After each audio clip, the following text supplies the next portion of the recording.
Few car problems are more frustrating than discovering your brake lights won't turn off, especially when it leads to a dead battery overnight. This high-grade heavy-duty brake pedal stopper replacement offers a simple, cost-effective fix for a surprisingly common issue caused by a worn or broken factory stopper.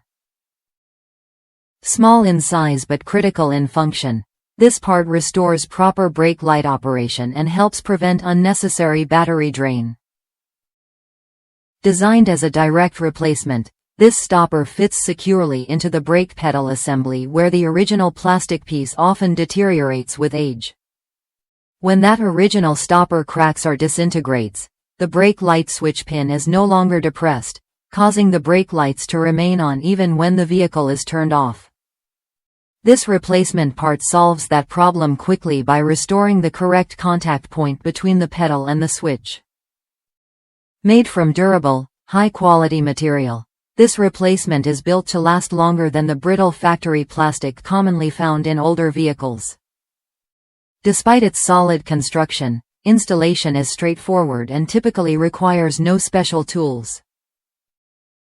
Many users report snapping it into place in minutes once the brake pedal area is accessible, making it an ideal repair for both experienced DIYers and first-time car owners. With compact package dimensions and lightweight design, this part is easy to store or keep as a spare. It is a smart preventative fix if you notice bits of broken plastic on the driver's side floorboard or experience unexplained battery drain paired with constantly illuminated brake lights. Before purchasing, confirm compatibility with your vehicle to ensure proper fit. If your brake lights are staying on and you want a fast, reliable solution without expensive shop visits, this brake pedal stopper replacement is an excellent choice. Click the link in the video description to get yours today, and subscribe to the channel for more practical automotive fixes and maintenance solutions.